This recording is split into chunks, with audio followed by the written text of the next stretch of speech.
कन्हैयालाल जी की हत्या महज एक हत्या नहीं, वो एक संदेश थी, वो एक ऐलान थी, वो एक फैसला थी। खून की वो लंबी लकीर देखी होगी आपने, वो एक बयान के नीचे खींची हुई लाइन थी। पॉलीथीन के नीचे उनकी देह थी, पानी उसके ऊपर बरस रहा था और खून उसके नीचे से बहकर बरसात को लाल कर रहा था। उन्हें क्या पता था कि एक दिन वो भी टीवी पर आएंगे, लेकिन ये सब एकदम अचानक हो गया। उन्हें यह भी नहीं पता था कि ये कपड़े सिलने वाला नामालूम एक दिन किसी जिहाद के काम आएगा और उसका ऐसे कत्ल किया जाएगा जैसे एक बड़ी फतेह की जा रही। इस घटना के बाद पूरे देश में हलचल मच गई। कई लोगों ने न्याय की मांग की तो कई लोगों ने सरकारों को विरोध किया और इन सब के बीच सोशल मीडिया पर एक जाति को टारगेट किया जाने लगा, वो थी राजपूत। कई लोगों के कमेंट आने लगे कि लगता है कि शतरानी अब शेरों को जन्म देना बंद कर दिया है। राजस्थान में करनी सेना सो रही है, यार जगाओ उनको, राजस्थान में क्या हो रहा है, लगता है क्षत्रिय मर गए हैं। राजस्थान में हिजड़े बैठे हुए हैं, क्या हिजड़े राजपूत कुछ तो दिखाओ। करनी सेना अभी भी है या सिर्फ फिल्मों के पोस्टर फाड़ने तक सीमित है। पता नहीं राजपूत की धरती कांग्रेस कैसे हो सकती है। कुछ लोगों के कमेंट है कि राजस्थान के सारे राजपूत समाज के कार्यालयों का पता तो हमें दीजिए, चूड़ियां पार्सल करनी है। ए मेवाड़ की गौरवशाली भूमि, ए मेवाड़ के योद्धाओं अपने भूमि की रक्षा कर। ऐसे हजारों लाखों कमेंट सोशल मीडिया पर वायरल होने लगे। फेसबुक पर लगातार पोस्टें जारी होने लगी और राजपूतों को टारगेट किया जाने लगा। आजादी के 75 साल बाद भी हिंदुस्तान के लोग क्षत्रियों से उम्मीद लगाए बैठे हैं, न कि सरकारों से। इन लोगों के इन कमेंटों में क्षत्रियों से मुझे उम्मीदें कम लेकिन गालियां ज्यादा लगी। कहीं न कहीं ये क्षत्रियों को गालियां देने लगे थे। उन्हें बता दूं कि जब कन्हैयालाल जी के साथ ये घटना घटित हुई तब भरे बाजार में कोई उन्हें बचाने नहीं आया।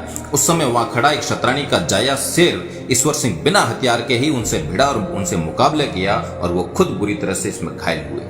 उसके बाद जब उदयपुर से कन्हैयालाल की हत्या करके जिहादी उदयपुर से अजमेर के लिए फरार हो रहे थे तो दोनों आरोपी हाईवे का रास्ता न लेके आमेर देवगढ़ से होकर अंदर के रास्तों से निकल रहे थे। जब ये सूचना राजसमंद जिले के ताल गांव के पहला सिंह चुंडावत और शक्ति सिंह चुंडावत को मिली तो उन्होंने वहां पे ढूंढना शुरू किया। ये वही चुंडावत है जो हमेशा से मेवाड़ के हरावल दस्ते का नेतृत्व करते आए थे और उन्होंने फर्ज अपना उस दिन भी निभाया था। दोनों आरोपी बाइक से देवगढ़ से वाया ताल होकर भीम अजमेर की तरफ जाते दिखाई दिए। प्रहलाद सिंह और शक्ति सिंह ने पुलिस को जानकारी दी और उनका भीम तक बाइक से पीछा भी किया।